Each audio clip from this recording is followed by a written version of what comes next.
విక్రమార్కుని కథలో భాగంగా చంద్రశర్మ నలుగురు భార్యలతో సంతోషంగా కాలం గడుపుతున్నాడు. చంద్రశర్మకు రాజ్యాన్ని అప్పగించి రాజుగారు తపస్సుకు అడవులకు వెళ్ళిపోయారు. కొద్ది రోజులకు నలుగురు భార్యలు గర్భవతులయ్యారు. ఒక సుముహూర్తాన నలుగురు భార్యలకు నలుగురు కుమారులు జన్మించారు. వారిలో అమృతవల్లికి భర్తృహరి, క్షత్రియ కాంత అయిన శ్రీవల్లీదేవికి విక్రమార్కుడు, మంత్రి కుమార్తె అయిన భ్రమరాంబకు భట్టి, వైశ్య ప్రముఖుని పుత్రిక అయిన పద్మావతికి పల్లవర్షి అని పుట్టిన పిల్లలకు నామకరణం చేశారు.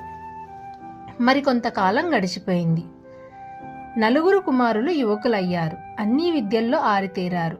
చంద్రశర్మ ఇక రాజ్యాన్ని కుమారులకు అప్పగించి తపస్సు కోసం అడవికి వెళ్లి అక్కడే మిగిలిన జీవితం కొనసాగించాలి అని నిర్ణయించుకున్నాడు.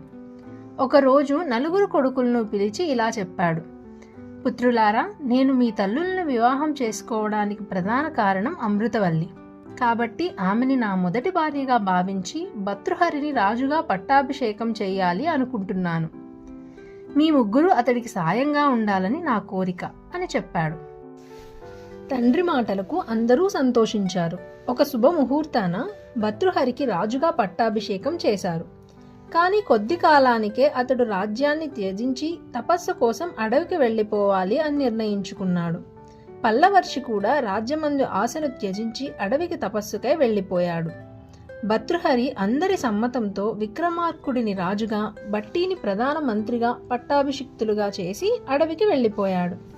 ఆ విధంగా చివరికి భట్టి విక్రమార్కులు రాజ్యపాలన కొనసాగిస్తారు. మనం నెక్స్ట్ ఎపిసోడ్స్లో భట్టి విక్రమార్కుల సాహసాల గురించి తెలుసుకుందాం. సుభాషితాలు రాసింది ఈ భర్తృహరే అనే చెప్పుకుంటారు.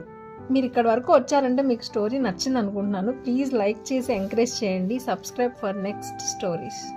Thank you.